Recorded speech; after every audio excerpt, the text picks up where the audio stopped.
Good morning. My name is Dick Moody, the president of the Danvers Veterans Council, and I want to thank Ken Reardon for the great bagpiping effort that he put in this morning, as well as the Danvers Alarm List Company, who also added to the introduction. Now, each year, the town, the Veterans Council, civic and military organizations, and others hold a ceremony to honor those Danvers veterans who have served their country and died supporting the flag. Well, this year, because of the coronavirus, we were forced to cancel our usual event, but decided to put on a ceremony that held to the patriotic standards and still observed the established guidelines of social distancing brought on by the virus. Today, an even greater concern that we need to think about as we bow our heads, because our brave family and friends are deployed and are facing the pandemic as well. This brings to mind the worst pandemic in history in 1918, when the worldwide epidemic infected over 1/3 of the world's population.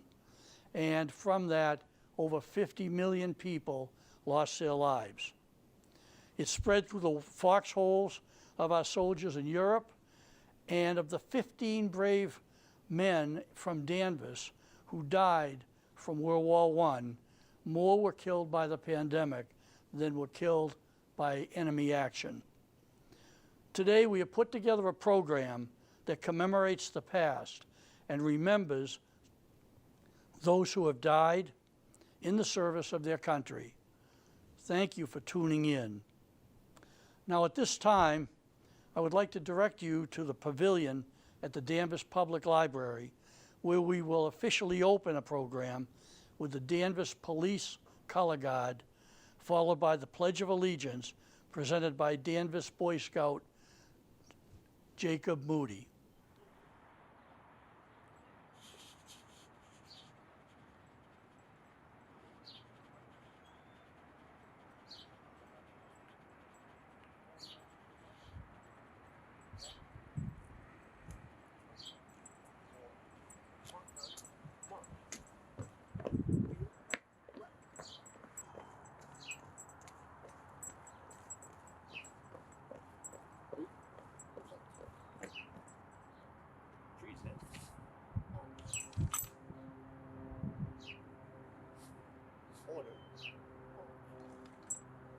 I pledge allegiance to the flag of the United States of America and to the republic for which it stands, one nation, under God, indivisible, with liberty and justice for all.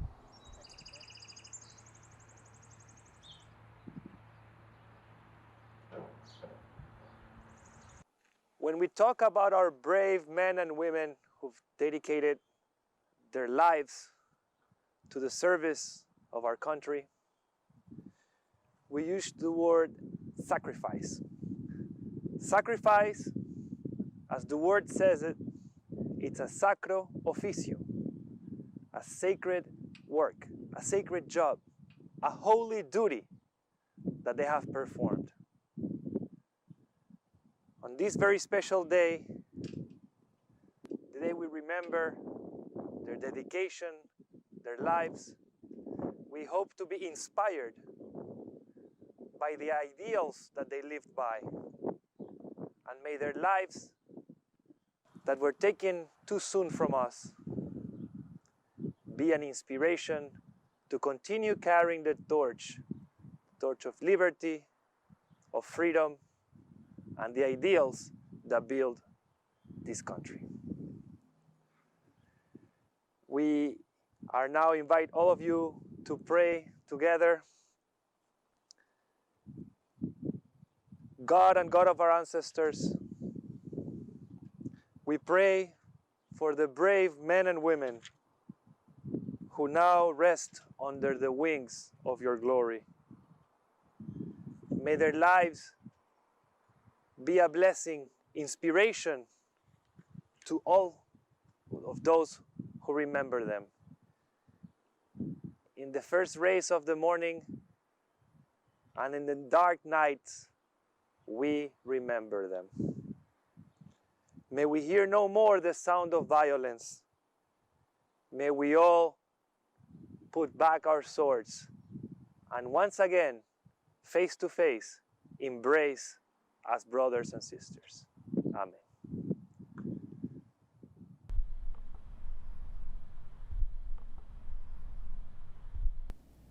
Greetings, Danvers. My name is Steve Bartha, and I'm your town manager. Since moving to Danvers in 2014, celebrating Memorial Day is something that I and my daughter Juliana, and later my son Jack, look forward to each year.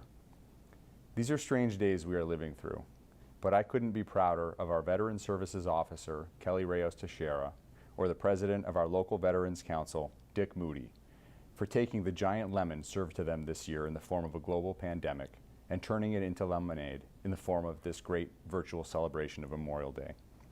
It isn't the same as marching in the parade or gathering on the steps of Town Hall, but despite the adversity, they persevered and produced this great program. And that can-do spirit in many ways encapsulates what this day is really all about. Since the founding of our great nation, servicemen and women have persevered through adversity, home and abroad, during times of war and during times of peace, and have always stepped into the arena with a can-do attitude no matter the odds.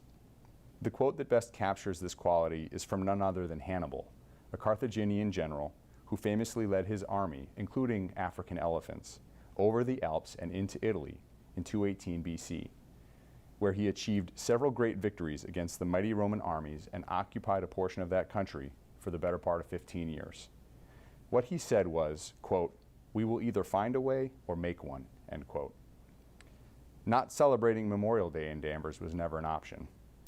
So Kelly, Dick, and many others pitched in to make their own way, and that is pretty cool.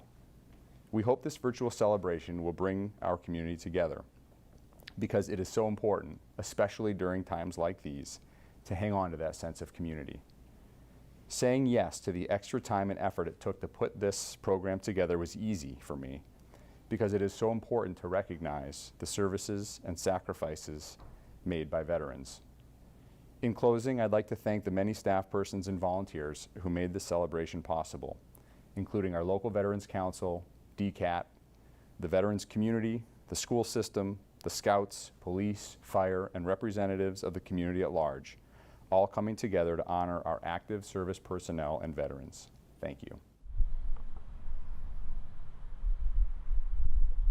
Hello, Danvers. I am Dan Bennett, Chairman of the Board of Selectmen.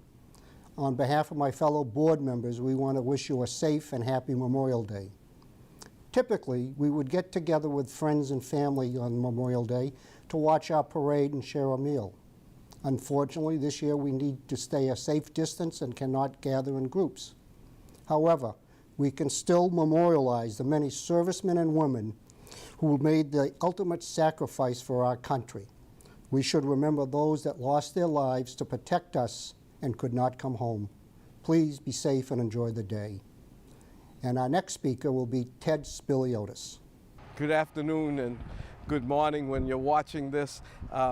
My name is Ted Spiliotis and I'm your state representative. I know you've heard me say that a few times over the years. As a matter of fact, this is my over 40 parades I've attended consecutively since 1979, either as your state representative or as your town moderator. I've enjoyed and loved the honor of leading this parade each and every year along with our other elected officials locally, and I just have to tell you, it's wonderful to be a part of a town that cares and remembers. For me, it's a rather personal event. I'm named after an uncle who was killed in World War II. His name was Theodore. I was given the name Theodore. And I'll tell you, you never forget that. He was an amazing person. He attended Harvard University in the 30s and graduated from a family that didn't speak a word of English. And it's an amazing story, but it's one that's replicated millions of times in this country. And it's one that we never seem to forget, and we should never forget, that there are those that have come to this country to stand up for it and fight for it and give their lives. And there are also those that go all the way back to the 1700s that have done the same, and all of equal value. And I just thank you so much for having the opportunity to serve and to have the opportunity to be a part of this very precious parade. Thank you so much. We gather here today as a community, as a commonwealth, and as a nation. We gather as people united in our respect and gratitude to the men and women who have served and made the ultimate sacrifice on behalf of this great nation. On Memorial Day, we commemorate the lives of men and women who have served in the armed forces, and we especially remember those heroes who answered the call of duty in an extraordinary way to protect our nation, our democracy, and our way of life. It takes an individual with selfless determination and utmost bravery to place their life on the line to safeguard our collective values and principles of freedom, justice, equality, and liberty.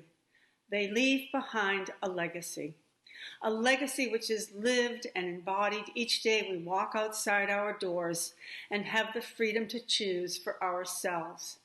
They remain memorialized in memories of relatives, friends, co-workers, and fellow servicemen and women. It is our duty as a nation to ensure that today and every day our fallen heroes' memories live on, and that they and their families know that their sacrifice was not in vain. May God bless all our fallen heroes and their families, and all of the men and women who continue to serve. And may God bless the United States of America. Thank you, and happy Memorial Day.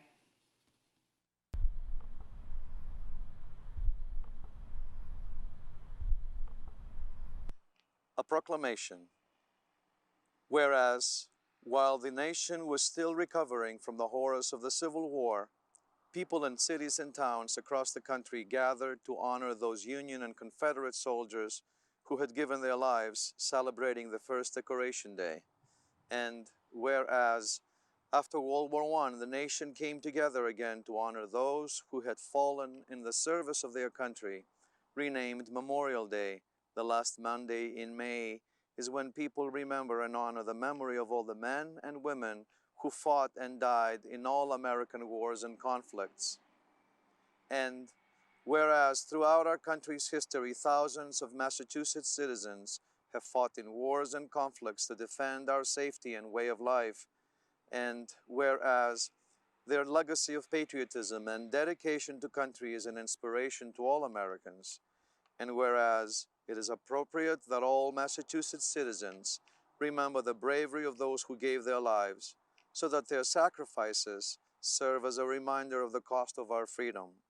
Now, therefore, I, Charles D. Baker, Governor of the Commonwealth of Massachusetts, do hereby proclaim May 25th, 2020 to be Memorial Day, and urge all the citizens of the Commonwealth to take cognizance of this event and participate fittingly in its observance, given at the Executive Chamber in Boston the first day of May in the year 2020, and of the independence of the United States of America, the 243rd, by His Excellency Charles D. Baker, Governor of the Commonwealth.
Fourscore and 7 years ago, our fathers brought forth on this continent a new nation conceived in liberty and dedicated to the proposition that all men are created equal.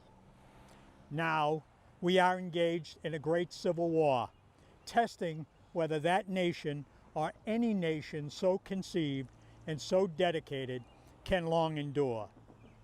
We are met on a great battlefield of that war. We have come here to dedicate a portion of that field as a final resting place for those who here gave their lives that that nation might live. It is altogether fitting and proper that we should do this. But in a larger sense, we cannot dedicate, we cannot consecrate, we cannot hallow this ground. The brave men, living and dead, who struggled here have consecrated it far above our poor power to add or detract. The world will little note nor long remember what we say here, but it can never forget what they did here. It is for us, the living, rather, to be dedicated here to the unfinished work which they who fought here have thus far nobly advanced.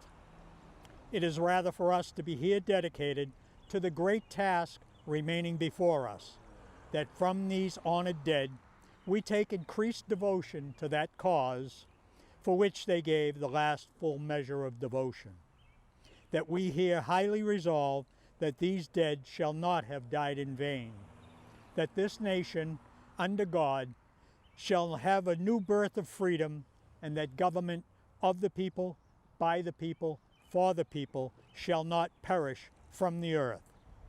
Abraham Lincoln, November 19, 1863. And now you'll hear from Richard Trask, the Danvers Town Archivist. Hello, friends, and thank you for viewing and participating in our unusual Danvers, Massachusetts 2020 Memorial Day observance. I have been asked to reflect upon the celebration of Memorial Day in Danvers, which has been an unbroken commemoration since the end of the American Civil War. This year is different, however. As you all know, we are not able to gather together as a community. Our country and the world itself are currently within the throes of a worldwide pandemic, the likes of which most of us have never experienced. This year, our annual Memorial Day parade, typically watched and participated in by thousands, as well as the town hall commemoration, which follows, cannot publicly be held in its normal configuration. Yet commemoration we will. These are challenging times in which we must be separate from one another to prevent the spread of contagion, while awaiting scientists the world over attempting to find an antidote to counter this scourge. Physically separate from family, friends, and humanity, we woefully understand that we have temporarily lost much in human contact. Yet because of current wondrous technologies, including print, phones and smartphones, radio, TV, cable, and computers, we are in a sense more connected to one another and others as a community of people than ever before. We acknowledge and appreciate our ever-present reliance on what we now call our first responders, the police, fire, medical people, Department of Public Works, and others who often go into harm's way to assist their fellow man. And now, we also acknowledge and appreciate the average citizens who, without fanfare, serve us all during this current emergency for our own sustenance and even our survival. This is a time when many average citizens have become heroic in their assisting of us all. Thanks to the postal and delivery people, the restaurateurs, food preparers and workers, nursing home veterans and elderly community staff, and workers, the clergy and religious, grocers, stock people, deliverers, the scientists, teachers, enlightened government workers, and elected officials, the workers in businesses of social necessity, including banks, gas stations, communications, etc., food pantry donors and workers, those who donate money and supplies to the needy, those staff workers who keep our medical facilities open and clean, and those who continue to contact by phone and media those among us who are alone and sad in spirit. Thanks to all those who labor for their fellow humans. Yes, this is a difficult time, but with clear thinking, patience, bravery, and assisting one another, we will get through it. Others in the past have gone through their own similar times of troubles. Over 100 years ago, our community, our country, and the world went through another vicious pandemic, the so-called Spanish flu of 1918 through 1920.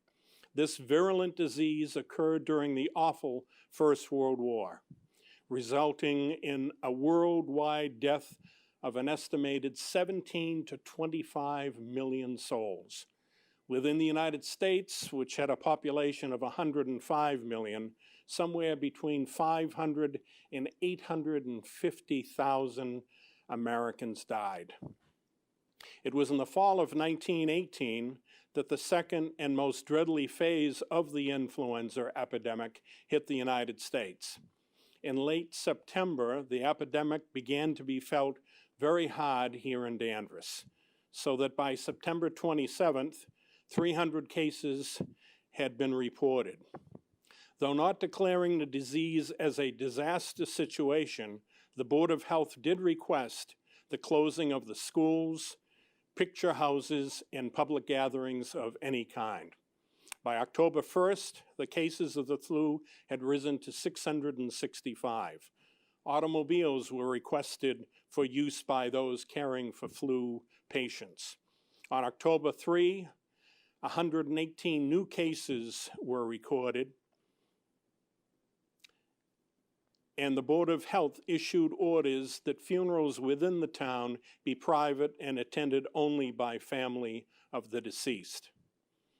On October 5, an emergency hospital was opened in Danvers, but by November 12th, the epidemic had dramatically subsided after causing the death of about 50 Danvers citizens, many of them Greeks and Polish from the port section of town. So today in 2020, let us all be vigilant, brave, and remain safe. I believe that our two most sacred civil days of remembrance are Memorial Day and Patriots' Day. Patriots' Day is named after April 19, 1775, when our forefathers made the first stroke to become an independent nation. And we in Danvers have a personal, emotional attachment to that day, as 7 of our young sons sacrificed their lives on the altar of liberty. Memorial Day has always been a special day for me. As a kid, I always watched the parade, waving in the early 1950s to my father, my uncles, and other World War II veterans as they proudly marched just a few years after their own active service. In latter years, I recall with wonderment seeing members of Danvers's own Company K, veterans of the 1898 Spanish-American War, who proudly participated in our Danvers Town Parade. On May 5, 1898, these same men marched down Maple and Elm Street to the Danvers Plains Railroad Station, beginning their journey towards Cuba. In junior high, my friend Roland Bouchard and I used to come to the town hall ceremonies dressed in our Sunday go-to-church best, believing it our patriotic duty. Thurl Brown, a veteran of the famed World War II 10th Mountain Division, served for many years as Danvers's veterans agent and organizer of our own Memorial Day programs. Each year, we would hear President Lincoln's inspiring Gettysburg Address, and the poignant World War II memorial poem in Flanders Field, recited with both heart and trepidation by local students. In high school, though I was not talented enough to play a musical instrument, I did serve with the Danvers High School band as captain of its color guard, leading the band with rifles and colors. After the Danvers commemoration and a quick lunch, I would go with my cousin Bobby Foster and his father Fred, who had survived brutal fighting on Japanese home islands in 1945, to participate in the town of Wenham's commemoration. Back in the 1950s and 60s, in anticipation of Memorial Day, we used to have school assemblies, and indelibly set in my mind is the sweet, sad remarks that Walter Dewey Harris, junior high school custodian for 25 years, would tell us wide-eyed kids of the horrors of the Great War and the sacrifice of many of Mr. Harris's comrades in 1918. And soon after my 1965 graduation from Danvers High School, many of my own classmates would be thrust into brutal war themselves. We would lose good young men of our own generation, while others like my boyhood friend Richard J. Sears would show bravery in horrendous situations, but at a terrible physical cost. Memorial Day is a day not of glorifying war or national destiny, but of honoring the women and men who were thrust into harm's way or who had to cope with excruciating boredom away from home and family in order to protect us all at home. Their sacrifice and honorable service, no matter the righteousness or even the occasional questionability of the conflict, is the reason we remember and honor and thank those average people who did extraordinary things. Here in Danvers, our Memorial Day observance goes back to the beginning. In 1866, our town held one of the earliest Decoration Day processions in the country, marching from Danvers Square to Walnut Grove Cemetery, with the Danvers Brass Band, Civil War veterans, the selectmen, and hordes of young boys and Sunday best-dressed women and girls carrying flower bouquets to decorate graves of the recent combat dead. The Civil War was a decimating conflict. On April 16, 1861, just as after the fall of Fort Sumter, here at Town Hall, there was a war town meeting with scores of Danvers men volunteering for the coming conflict. After 5 years of hell, in which 700 Danvers men participated, our town lost 2% of its population and 13% of its participants to battle deaths and disease. On November 30th, 1870, a monument was dedicated to the memory of the over 90 sailors and soldiers who died in service from Danvers. Talk of the monument began in 1868 with a committee created to solicit funds and find a suitable location. Designed by Underwood and Brooke of Boston, the monument was created using Hallowell granite by contractor Peter Blessing. It was decided to place the memorial in front of the Danvers Town Hall. Jutting 33 feet into the sky, the memorial included representations of cannon barrels vertically set at each corner. Cost of the construction was over $6,000, of which $3,000 was raised by subscription, while State Representative from Danvers, Edwin Mudge, contributed his 2 years of salary to the memorial. The names of the Danvers men who died in service appear on 3 sides of the memorial. As a kid, I was not very impressed with our monument, preferring those that had effigies of soldiers or grand metal statues like the beautiful, inspiring memorials in North Andover or near the Common in Topsfield. It was only later that I appreciated that our Danvers Memorial actually includes a listing of all those over 90 soldiers and sailors who sacrificed their lives for the Union. Danvers has followed through with this personal memorialization, honoring those who have served in all of our national conflicts. There's a Revolutionary War Memorial at 5 Ingersoll Street, just across from the Village Training Field at 85 Center Street.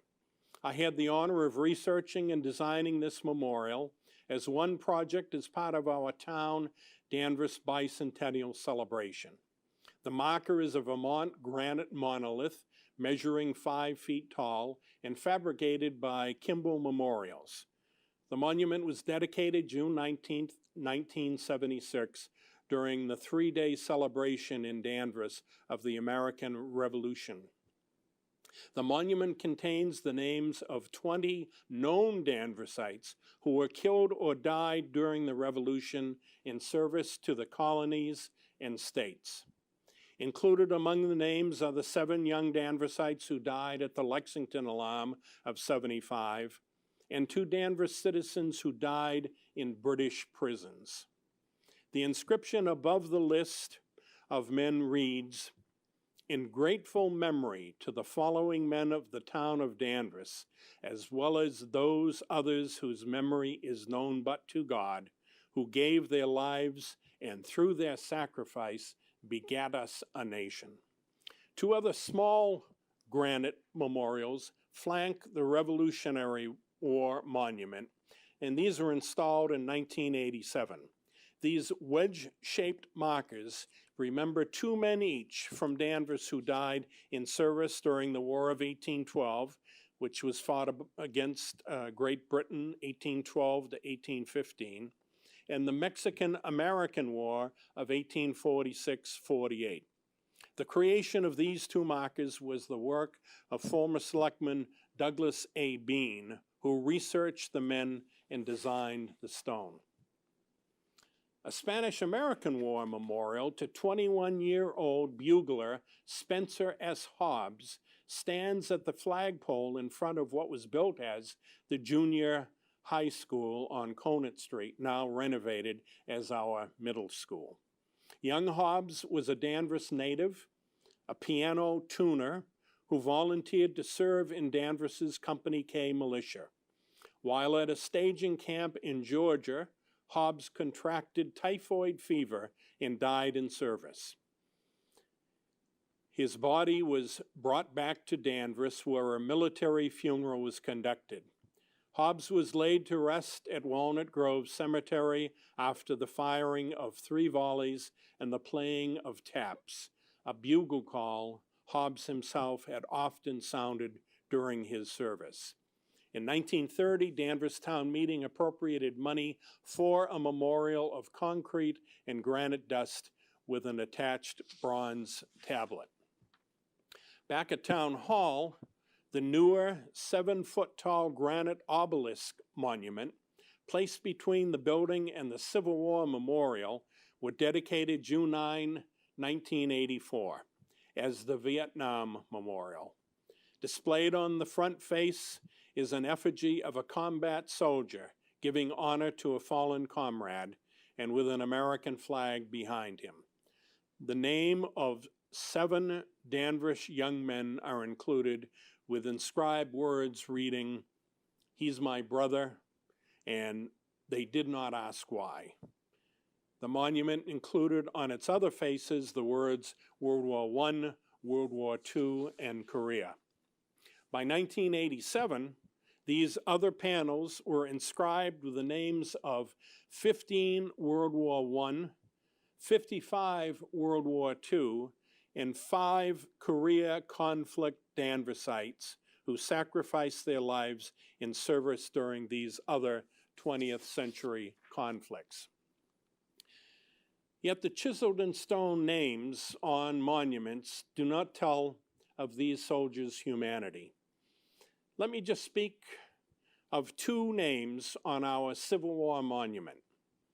Robert Winthrop Putnam was born in 1845 at 431 Maple Street in the same room as his illustrious ancestor, Israel Putnam. A child just turned 16, Robert received permission from his parents to join the Army in 1861. In a letter home, Putnam declared, "If I am to die, I shall be happy to die in service of my country." In June 1862, Putnam was wounded at Malvern Hill, Virginia, and was taken prisoner.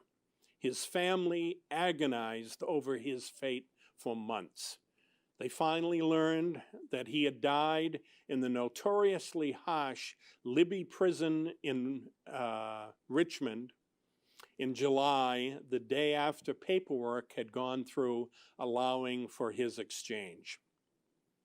Samuel Pratt Withy was also 16 years old. He lived at 78 Liberty Street. In 1862, Samuel begged his parents to let him help in the Union cause, as his two older brothers had already done by joining the Army. Samuel's 44-year-old father, John Withy, fearing for his young son's safety, also joined the same company as his son in order to keep watch over him. The son, a musician in the company, survived the war, but his father, John, contracted a camp disease and died in service in 1864. Each year, we take our grandkids, Zach and Grace Peterson, to Walnut Grove to decorate and put a flag on the grave of their ancestor, just as we had done a generation earlier with our daughter, Elizabeth.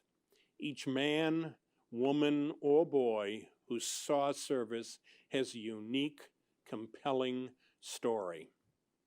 And now to today. In just a few moments, the most sacred part of our ceremony will take place with this past year's roll call of deceased comrades. Back in 1982, the town and the veterans had financial problems, and though the town hall exercise would be held, the annual Memorial Day Parade was no longer going to be run. Several of us believe that this long-standing Danvers institution should not disappear. Veteran and Danvers police officer James L. Jimmy George, George H. Meehan, another veteran and captain of the Danvers Alarm List Company, and I organized what we called a Danvers procession. We changed the parade route slightly to include a stop at the High Street Burial Ground for wreath laying, volley firing, and taps at this cemetery that has veterans of every war up through World War I. And we encouraged other groups to march in the procession. We organized this procession until 1987, when the veterans again took over. We were very proud that there was no break, and this year there isn't either, in the idea of a Memorial Day procession or parade. One group with a long and distinguished role in our Memorial Day activities is our own Danvers High School Band, the pride of our community. This band has a stellar record. It has participated throughout the United States in patriotic events, including a presidential inauguration, 3 Rose Bowl parades, and services at Pearl Harbor, Hawaii.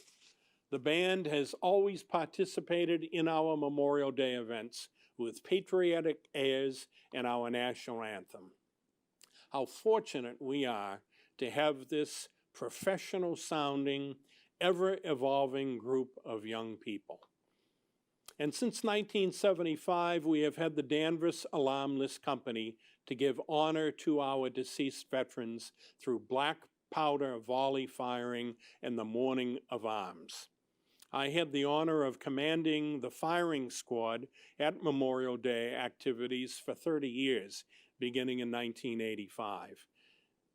beginning in 1975. This Revolutionary War reenactment group, representing the Danvers men and women of 1775, has always been available for any Danvers commemoration. The unit has had the honor of being reviewed by the Presidents of the United States and France and Queen Elizabeth II. It represented the United States in Paris and Versailles in 1983 and has participated in scores of events up and down the eastern seaboard and in England. These two wonderful groups, joined by our honored living veterans, elected and protective personnels, daughters of the American Revolution, scouts of all ages and sizes, and other worthy participants, do great and proper honor to those whom we remember and honor this and each Memorial Day. And this is good. Stay well, everybody. Good morning, and thank you for joining us. My name is Kelly Reyes Teixeira, and I am the Veteran Service Officer for the town of Danvers. The following list of names are names of Danvers veterans who have passed away since May 2019.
To your priming positions.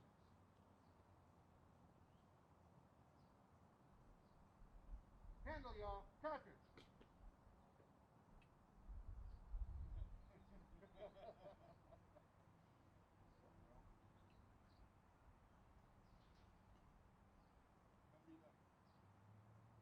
Prime.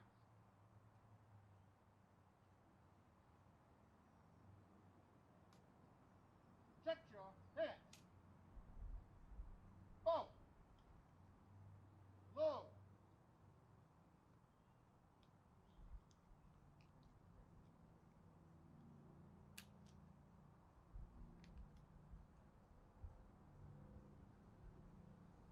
Show the firearms.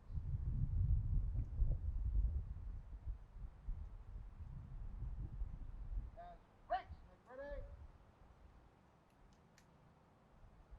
Freeze that. Keep them up. Fire. Prime and low.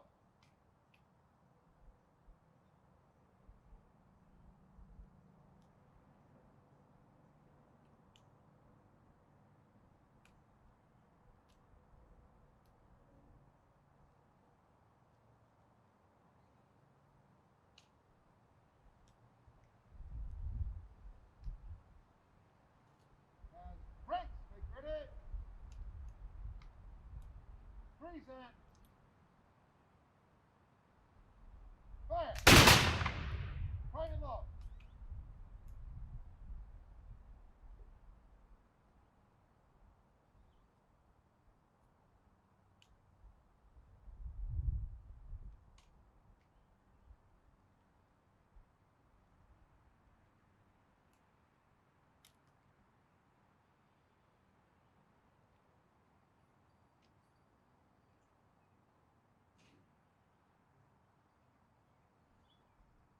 As brakes, make ready. Freeze that. Fire. Half cock firelocks. Set your hands. Shoulder. From the right. Mourn. Arms withdrawn.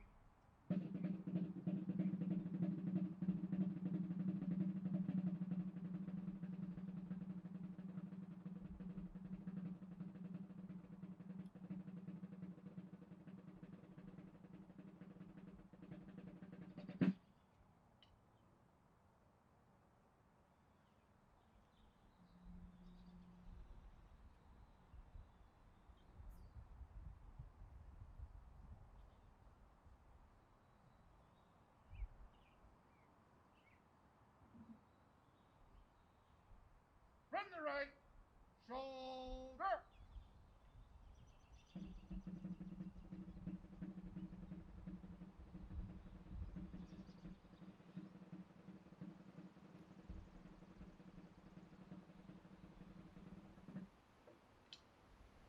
Company.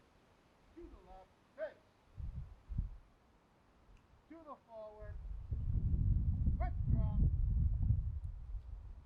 March.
I want to leave you with the words of the prophet Micah, who said, "They shall beat their swords into plowshares and their spears into pruning hooks. Nation shall not lift sword against nation, and they shall not again experience war. People shall dwell under their own vines, under their own fig trees, and no one shall make them afraid." Now, I would like to invite Dick Moody, who is going to then conclude our ceremony. Thank you, everyone, for tuning in today. Take the opportunity to introduce the new Veteran Service Officer to Danvers, Marine veteran Kelly Reyes Teixeira. Kelly is our first full-time VSO, and we at the Danvers Veterans Council truly look forward to working with her. Now, recognizing those people that helped today, I'd like to thank Richard Trask, the town archivist, for his keynote speech, Rabbi David Cohen, Steve Bartha, the town manager, Dan Bennett, head of the Board of Selectmen, Jacob Moody for the Pledge of Allegiance, Dan Geary for the Gettysburg Address, Tony Vatousis from the Governor's Proclamation, Ken Reardon for the bagpipes, Henry Rotowski and the Danvers Alarm List, Steve Baldessari, coordinator of the Danvers Police Department, Jeff Daniels, the Danvers High School Band, and the Scouts and the veterans shown in the production. Behind the scenes, we had Aaron Henry, who was the town hall representative. We have Kelly Reyes Teixeira, our new VSO, that spearheaded this organization. We had Miss Leanne Pulio, the Veterans Office Admin Support, and we had Mrs. Marsha Coogan, the Veterans Council Admin Support. Marsha was invaluable in getting the word out and coordinating all of the little things that need to be done.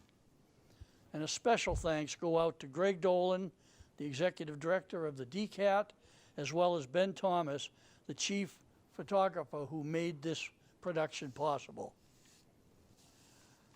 In closing, I'd like to have everybody remember Elizabeth Potter, known to most of us by the nickname of Libby Potter. She was a lifelong resident of Danvers.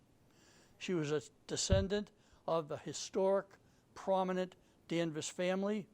She was active in the DAR in town, and she was a friend to all who knew her. Libby, you will be missed. And finally, we have the Veterans Weekly Social, and this meets at the VFW Hall from 5 to 6 p.m. every Thursday afternoon. All veterans are welcome, regardless of their branch of service, when they served, whether they were in a hot war or a cold war. We would really ask that you join us at that time. Again, thank you for all that made this program possible, and remember our loved ones who wore the uniform and died for their country. Thank you.